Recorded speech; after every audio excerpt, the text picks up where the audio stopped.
6. Южная 6. Это самый длинный дом в Троицко-Печерске и, наверное, в Республике Коми тоже. Давай, камера пишет.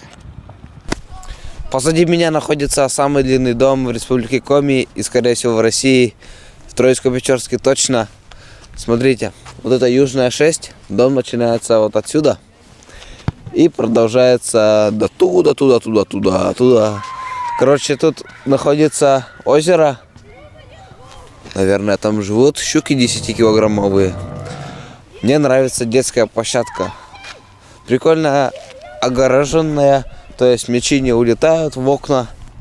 Дети там уже играют, веселятся.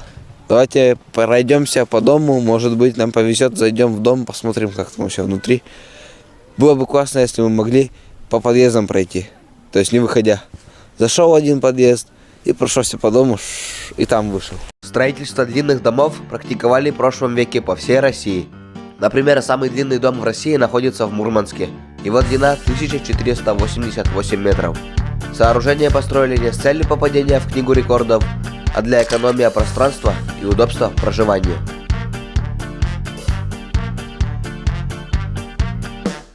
Давай.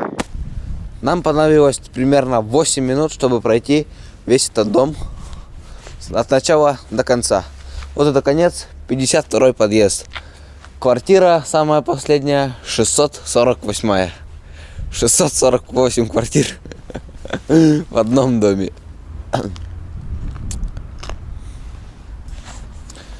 Зато очень удобно.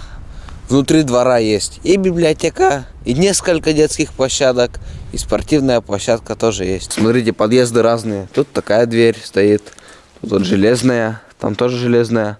Там вообще с крылечком. Зайдем, посмотрим. Куплю квартиру без ремонта, пишут. И можно зайти вовнутрь.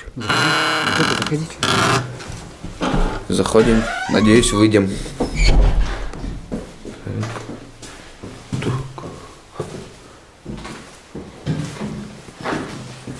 Дом как дом, только лестничные площадки узкие, кажется, да?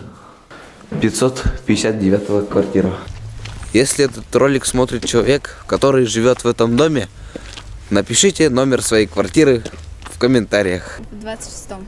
26-м. А когда, вот, например, такси заказываешь, оно как-то ищет, да, 26-й подъезд.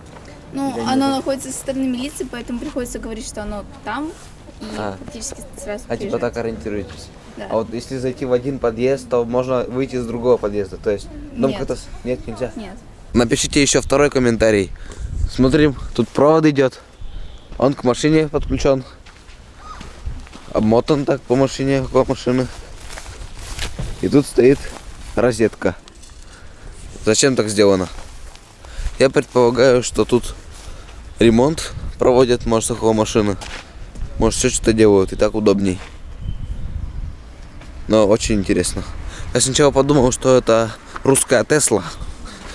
Троицко-Печерская Тесла. Благодарю за просмотр сюжета из Троицко-Печерского района. Ваш лайк, комментарий и подписка помогут продвижению ролика.